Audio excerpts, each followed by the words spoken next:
Let me tell you about two brothers, Marcus and David. Same city, same education, similar jobs, both earning around $75,000 a year. Fast forward 20 years. Marcus has $480,000 in his investment account. He's thinking about retiring early. David has $32,000 saved. He's working a second job on weekends just to cover his bills. Same income. Same city, wildly different outcomes. The difference? Marcus avoided 7 specific debt traps. David walked right into all of them, and most of them he didn't even know existed.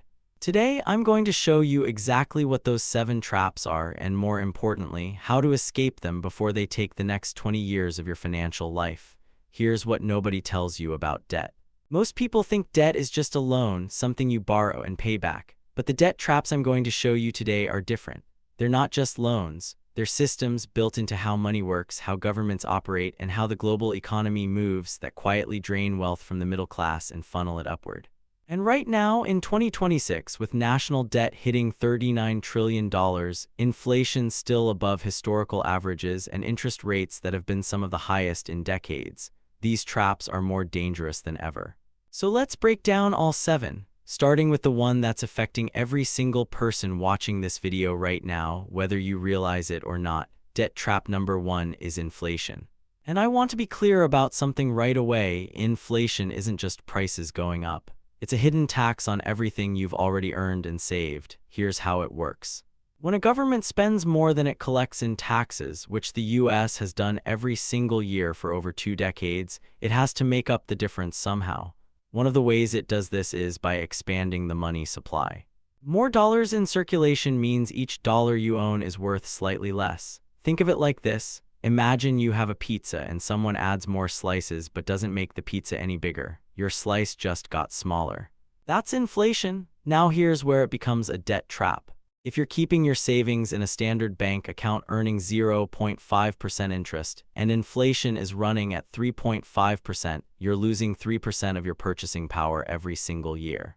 On $50,000 in savings, that's $1,500 gone, not from your bank balance, from what that money can actually buy. Over 10 years, that same $50,000 loses nearly a third of its real value. You didn't spend it, you didn't lose it in the market, the system took it. Quietly, without a single news headline. The escape: you need your money growing faster than inflation. That means investing in assets that historically outpace inflation, index funds, real estate, commodities like gold. Sitting in cash is not safe. In an inflationary environment, cash is slowly dying. Debt trap number 2 is government debt. And I know what some of you are thinking, that's not MY debt, that's the government's problem. Here's why that's wrong. The U.S. national debt just crossed $39 trillion. That debt has to be paid back through higher taxes, through reduced public services, or through printing more money. All 3 of those outcomes land directly on the middle class. When governments raise taxes to service debt, the middle class pays a disproportionate share. The wealthy use tax structures and investment vehicles to reduce their burden. When governments cut services, middle-class families lose access to things like affordable healthcare, education subsidies, and infrastructure. And when governments inflate the debt away by printing money, you just heard what that does. It's trap number 1 all over again. There's also a ripple effect on interest rates. When the government borrows heavily, it competes with you for lenders, and that competition pushes rates up. Higher rates mean your mortgage costs more. Your car loan costs more, your business loan costs more. Government debt isn't abstract, it's a hidden cost built into almost every financial decision you make. The escape: understand how fiscal policy affects your personal cost of borrowing. When rates are high, prioritize paying down variable rate debt aggressively. Build assets that benefit from the inflation the government uses to manage its debt burden, not assets that get eaten by it. Debt trap number 3 is consumer debt. Credit cards, buy now pay later apps, personal loans, store financing. This is the trap that's specifically designed to keep you spending money you haven't earned yet. Here are the numbers.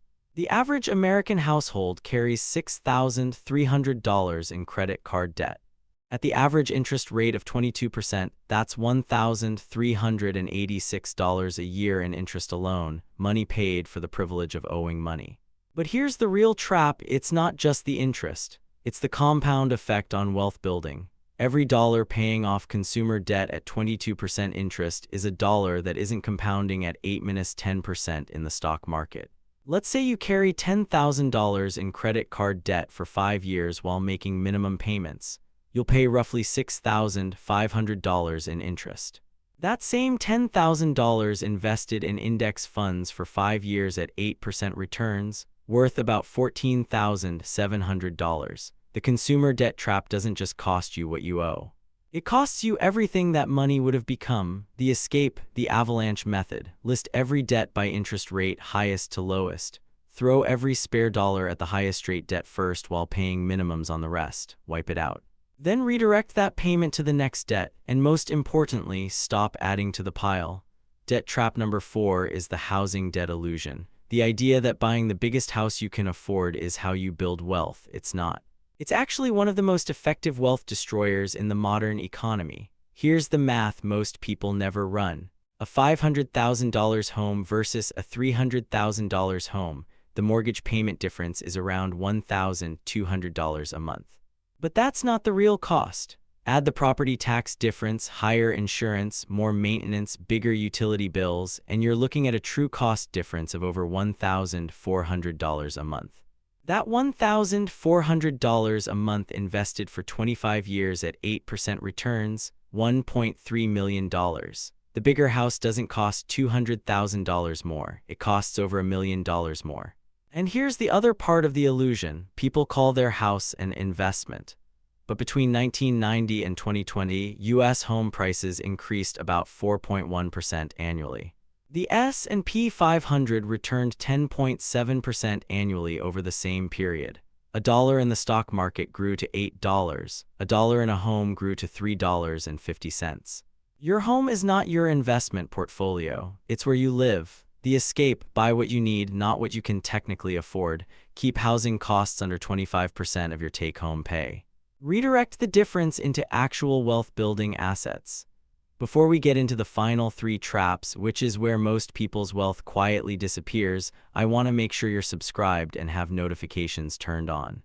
Because next week I'm breaking down exactly how the global money system works, central banks, money printing, and why understanding it is the single biggest advantage you can have as an investor right now. Hit subscribe so you don't miss it. Alright, trap number 5. Debt trap number 5 is student loan debt, and I want to be nuanced here. Education isn't bad, but the way most people finance it is a trap. The average student loan borrower in 2026 graduates with $37,000 in debt. At a 6.5% interest rate, that's over $400 a month in payments for 10 years. Total paid back nearly $54,000 on a $37,000 loan. But the deeper trap is what that $400 a month costs you in missed wealth building. $400 a month from age 22 to 32, invested at 8% returns, becomes $73,000. Instead, it goes to a loan that's worth $37,000 in education, which might or might not translate to higher income.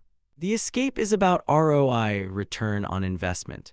Before taking any student loan, calculate what is the average starting salary in this field, divide your expected total loan amount by that salary. If it's more than 1:1, you're taking on more debt than your degree can realistically service. Trade programs, community colleges, and online credentials have closed the gap enormously, often at 10-20% of the cost. Debt-funded education is only smart when the income it generates clearly outpaces the interest it costs. Debt trap number 6 is lifestyle inflation. This is what happens when your income goes up and your spending goes up to match it perfectly. You get a raise, you upgrade the car, you move to a nicer apartment, you eat out more, you travel better. None of these are bad individually.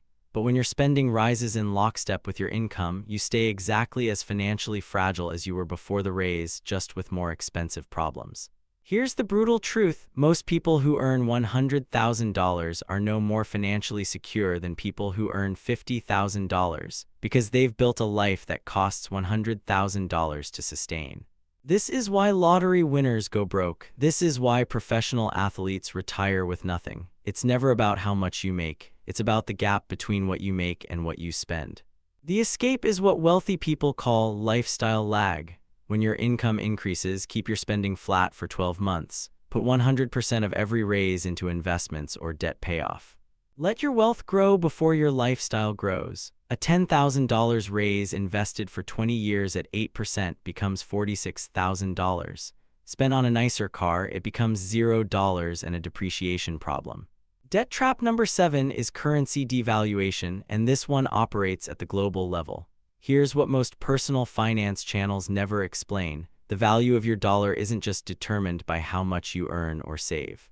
It's determined by decisions made in Washington, Beijing, Brussels, and Tokyo. When the Federal Reserve prints more money, the dollar weakens against other currencies. When foreign governments dump U.S. Treasury bonds, demand for dollars drops.